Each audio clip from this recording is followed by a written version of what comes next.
ইনকিলাব মঞ্চের মুখপাত্র শরীফ ওসমান বিন হাদী হত্যা মামলার অন্যতম পরিকল্পনাকারী ও সাবেক ওয়ার্ড কাউন্সিলর ঢাকা উত্তর যুবলীগ নেতা তাইজুল ইসলাম চৌধুরী বাপ্পি এখনও কলকাতায় পলাতক। 2024 সালের 5 আগস্টের পর ভারতে পালিয়ে যাওয়া বাপ্পি সম্প্রতি দেশে অনিয়মিতভাবে ঢুকে দ্বিতীয় বিয়ে করেছেন। এরপর স্ত্রীকে সঙ্গে নিয়ে পুনরায় ভারতে চলে গিয়ে হাদী হত্যার পুরো পরিকল্পনা পরিচালনা করেছেন। ডিবি পুলিশের চার্জশিটে বাপ্পি 17 জন অভিযুক্তের মধ্যে মূল পরিকল্পনাকারী হিসেবে উল্লিখিত। পুলিশের তথ্য অনুযায়ী হাদীকে গুলি করার পর শুটার ফয়সাল ও সহযোগী আলমগীরকে নির্বিঘ্নে ভারতে পালানোর ব্যবস্থা করেছেন বাপ্পি। ঢাকা মহানগর গোয়েন্দা পুলিশের কর্মকর্তাদের মতে বাপ্পি বর্তমানে কলকাতার রাজারহাটের ওয়েস্ট বেড়াবেড়ি মেঠোপাড়া এলাকার একটি 4তলা ভবনের 2য় তলার ফ্ল্যাটে আত্মগোপনে রয়েছেন।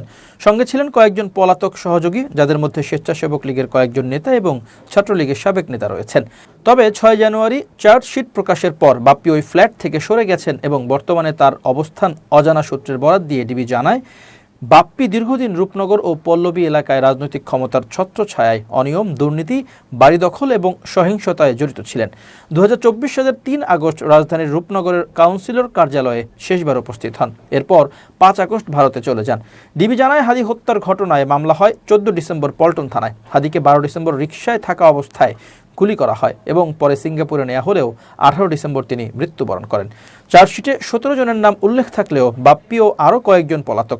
ডিবি কর্মকর্তারা বলছেন, ভারতে পলাতক হওয়ায় তাদের অবস্থান ও ফেরানোর বিষয়টি জটিল। তবে আদালতের অনুমতি পাওয়া গেলে ইন্টারপোলের মাধ্যমে তাদের দেশে ফেরানোর চেষ্টা করা হবে।